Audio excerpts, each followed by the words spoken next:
Something's been clicking. It was showing signs of clicking in those first few matches, but now it's like all the gears are finally locked in and we're exploding out the traps. Into the black hole. Sing for my soul. Hi guys, and welcome back to another episode of Sunshine on Leyth. If you're still enjoying it, drop a like. That would be most delightful. So I thought we'd start on Remy Lafarge today, just because we've played some off-camera games, and I couldn't figure out where else to start without spoiling stuff for us. So you can take a look at His Majesty. He is back. He did play a tiny little bit of fixture, but not a lot really, and obviously we'll see how he does when he gets some full fitness back again. Change to what I was going to do. I was going to start with Maccabi Haifa today, but I kind of decided that a game against us just smashing another team in Europe would probably be less interesting than us playing against Manchester City, so we're actually going to start with that, but we've had some other games off camera as well. Any ideas on the FM21 beta, if you're doing one? Yes, so basically, I'm probably going to do Spurs for the beta, just because it's nice and easy, it's a big club, it's just sort of a start that we can build off of before things kind of go after that, because a lot of the saves that you, for example, suggested here, not that obviously, I'm singling you out, of course, would require more than just probably the 1.5, 2 seasons you really get from the beta, so that's why I like to do something like we did Chelsea last year, where it's just a simple thing to do the beta, learn about the new stuff of the game, so that's probably what we're going to do there.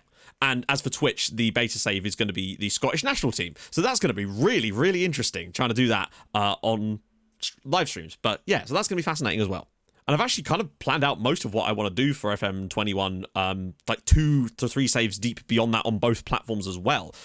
So that's good. We're getting in the right direction for actually moving stuff. Plus on YouTube, there's going to be a lot more extra videos next year. At least 1 a week, if not 2 extra ones that will not interfere with main series. There'll be additional videos that you'll see to do with all sorts of other stuff I've got planned. So yeah, expect a lot of content is what I'm saying. First up, we went away to struggling this season Watford. 6 minutes into this match, Balde whips it across. Who was there? Flamarion's wonderful header goes in off the crossbar and the goalkeeper. 1-0. But then after just 10 minutes, we found ourselves 2-0 up at Vicarage Road. We have really clicked. Balde with the ball out wide, and Dale Connor, beautiful strike for 2-0. Then, just 15 minutes in, they gave us so much space. Look how much space they give Clive Kimberley. Trotting forward. There it goes to Flamarion. First time hit, 3-0. Watford were dreadful. And then before half-time had even happened, well, I mean, it's simple stuff again. Wins it out the air, Kimberley picks it up, over the top for Flamarion, takes himself a touch, hat-trick inside 25 minutes, his second of the season already. And then in the second half, we were able to make it 5-0 as Lonchar picks the ball up, whips it across. Who would be there? Balde, completely unmarked, 5-0 Whitport. We then made a load of changes to try and freshen things up a little bit, keep players fit, and Watford were able to grab themselves a goal back. Ellison made some decent stops in this game, was a bit unfortunate not to get his clean sheet, but Watford very much deserved goals from this match, and they just didn't get them. We were still very good, 5-1's very harsh on Watford. We then played an entirely rotated side in the EFL Cup against Chelsea. Unfortunately, Chelsea were able to grab the winner in this one, but we could have easily taken, not points, but results. And then we went away to Wolves, and an even more dominant performance, and they're a good side. First an own goal, bit unfortunate as Cosno gets the own goal for Wolves, unfortunately, but then 30 minutes into the game, it's just more of this. Kimberley's with the ball through, Flamarion knocks it down, Lonchar takes it past the 2 Wolves defenders and drops it in with his left foot. Lovely to see from Milan Lonchar there. And then I think might have actually just been before half-time, literally on the stroke of half-time, McLean gets through, Lonchar's in there, did a little deflection, just unfoots the goalkeeper, 3-0, Lonchar scores again. And then in the second half, it just kind of continues. Lonchar picking the ball up on the right-hand side this time. Eventually, he's going to dig a cross out. Who will be there? Balde flying in. It was 4-0. And there was still time in the 90th minute of this match for Balde to dispossess the Wolves defender, fly in there, and just drill it home at the near post for 5-0. Another goal for Balde. He's been sensational this season.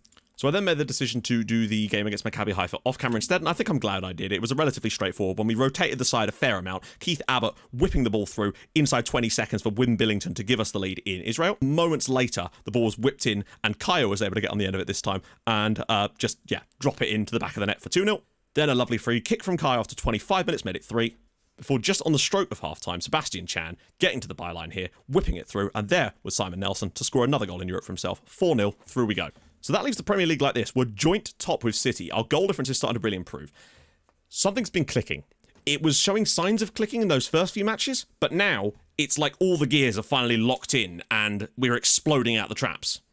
Those performances against Watford and Wolves to score 10 goals over 2 games, only concede 1 in there as well. Could have been a bit worse off against Watford. They could have had chances to score more in that one, to be fair, but we look much, much better. Defensively, fairly solid. 7 goals conceded in 7 games is about on track for what I hoped for us to concede this year, so that's not too bad. But today, we're playing Manchester City. It's the big one, basically. If we beat them, we go top of the Premier League after 8 games. I mean, what more do you want? And we're also 5 points clear of dropping out of the Champions League spots right now. We're looking very good for a Champions League run this year. The goal difference is looking good. Everything about us is looking very, very good. Still a lot of work to do, but obviously a complete shuffle is required here. So, Loncha and Kai, obviously. Balde's back in.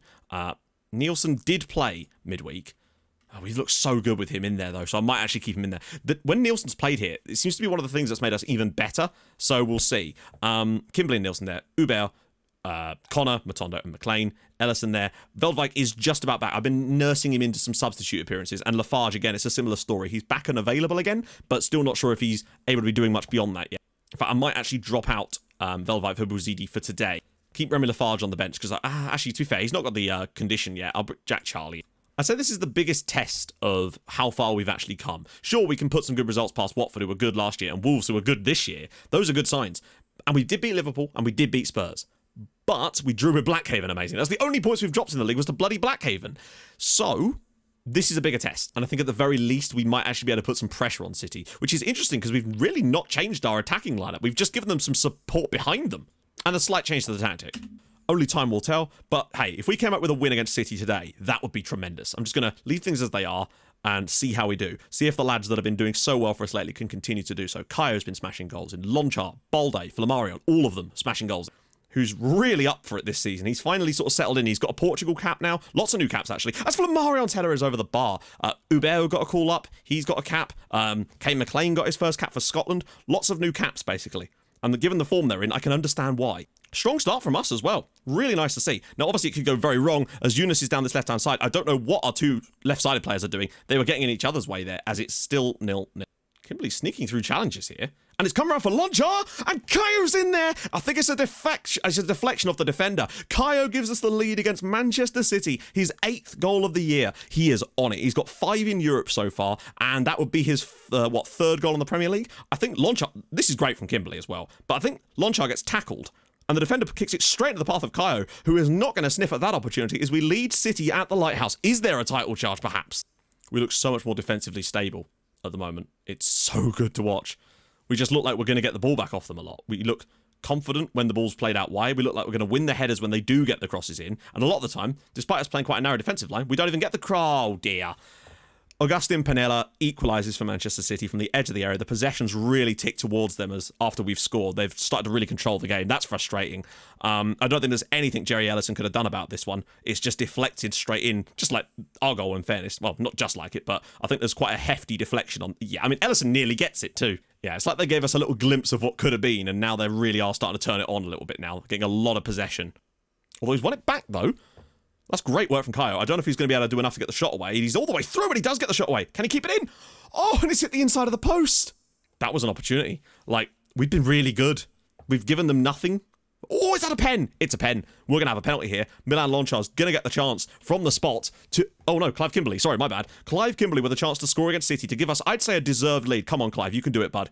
And it's not saved. It is sort of saved, but it's in. Whitport 2, City 1. And a good first half performance has turned into a 2-1 lead at half-time. That is a huge goal for our season. Kimberly scores again. Goalkeeper very nearly kept that out, but it doesn't matter as the lighthouse erupts. Well... I mean, honestly, that could have been 2-0 if we just hadn't got a cheeky deflection there. But then, you know, with the goal, it was quite fortunate as well. But we win this, and it really does point to us being a genuine contender this season. Lonchar's dispossessed the City defender. He is throwing everything at it today. He's got a lot of work to do here, though. Can he do it? No, he can't. Latorre. Uh-oh, that's just getting a bit overloaded in certain positions. We're not able to get the possession back, and what a stop. And oh, what a double save from Jerry Ellison there, which we weren't doing before, as Kimberly's in, and another good stop there. God, it could have been 3. I'd still settle for a draw if we absolutely had to, but this is a hell of an opportunity for us to get that 3rd goal, kill this match off, and get a ridiculously good result against Manchester City. Nice little build-up in the midfield, comfortable stuff. We just need to make the runners in the right areas. Flamarion goes past a few. He's got 4 players around him, which is surely going to leave gaps for someone else. Look at the space he's giving, and he's given up another penalty. I think that definitely looked like it was in the box. Okay then? Ellison finds a lovely outball for Simon Nelson. City are pushing up so much that it's allowing our wingers a lot of space to get into positions. And that's a good ball for Flamarion. Oh, that must have been an overhead kick. I feel like we could win the ball off them at any minute now. Dubois.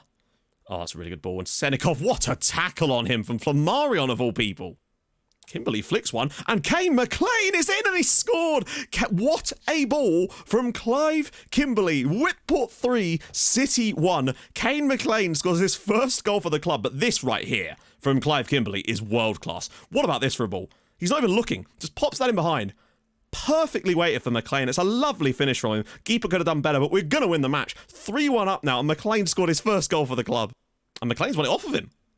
McLean is actually, considering I brought him in as like a stopgap at best, he's been very, very good. Nielsen's in. Can City concede another one? They very nearly did, and we nearly had a fourth goal. Silla to the byline, cleared away again, and Kaio will surely keep this up for us, and that is going to see this out. It's going to be Whitport 3, Manchester City 1. That is a huge result for us. Takes our goal difference as well to plus 19 after just 8 matches. We are giving them a run for their money, and also 6 clear of Spurs, who, despite being in the Big 2 last year, have struggled to get really going this year. It's looking like a 2-horse race currently, but a win for Liverpool could take them into the battle as well. Right then, we're back. We had one game off camera, unfortunately away at Leicester. Nielsen had to take a rest, so I put Fran in, and it just did not work for us. Vitinha scored a penalty for Leicester after 20 minutes. We were able to grab an equaliser, though, as the Leicester City goalkeeper did this. Allowed Lonchar to take the ball off of him. I thought it was going to screw this up, but with his left foot, he drives it home, gets his goal, 1-1. But then, sadly, no sooner had we done that, Leicester scored immediately after that. I don't know how they got the ball through there initially, but then just a lovely ball. Quinn gets in behind, 2-1 to Leicester. They're having a good season, to be fair. Thankfully, we were at least able to grab ourselves an equaliser in the 68th minute to remain unbeaten. Flamaro gets it back, eventually comes back to him again, and Kaio was there to smash that one home for 2-2, but we should have done better. Particularly as City, of course, won. So we're a point clear of City right now. Spurs and Liverpool back in the battle. It's like a top 4 kind of developing at the moment. Blackhaven were 2-0 up with 7 minutes to go against West Ham. Being a couple of goals up against West Ham with a few minutes to go at home. What could possibly have happened? That's right. West Ham scored a couple of late goals and Blackburn were held to a point. Arsenal were hit for another few goals by Southampton. They've now conceded 18 times this season. It was frustrating to not beat Leicester, and I feel like part of the reason was I looked at it. Basically, when Mike Nielsen starts, we play brilliantly, and he had to take a rest out for that game, so Fran came in, and it just wasn't the same. Fran's still very good, but Nielsen is just offering us something a little bit extra. So, do we change things around? Keith Abbott will come onto the bench, of course. I'm honestly tempted to start Lonchar up top today in Europe because him and Kaio, they're in good form. Lazio is the most important game we've got. And Billington, he's doing fine, but I really do want to make sure we win this match. How we play today, I think, was a much better barometer of where we actually sit. Because Lazio are a much better side, and most importantly, Italy is turned on, meaning that they're actually, real transfers being made. They're not just getting left behind like a lot of clubs do. So, yeah. See how Fran... Wait, shit, I should have put Fran... Is Nielsen still hurt? I may have made an error there. Either Nielsen was still unavailable, or I might have accidentally left him out of the team entirely? That seems unlikely, but we will see.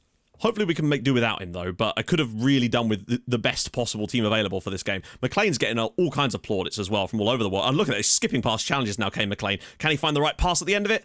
Sort of, not really. And in other bad news, Veldwijk now has a hip injury, which is expected to keep him out for 2 to 3 months. Despite not being an injury-prone player, allegedly, he has really, really struggled. That cruciate injury and now a hip injury. He's just having the worst time here. Thank God for Kane McLean. It's also worth noting that Griggs had to come in for that Leicester game as well, because Ellison picked up a slight knock too. Hubert and Flammarion! Oh, wow. Okay, he probably could have scored that. Balde.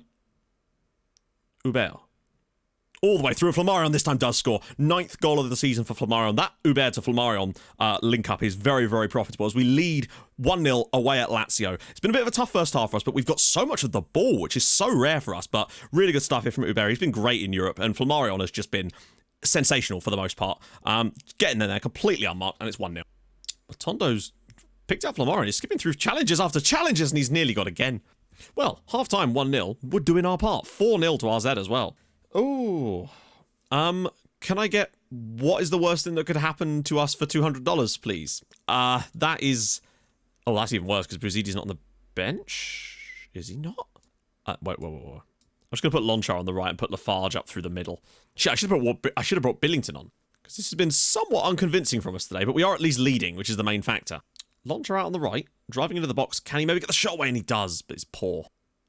Bellini. Oh, no!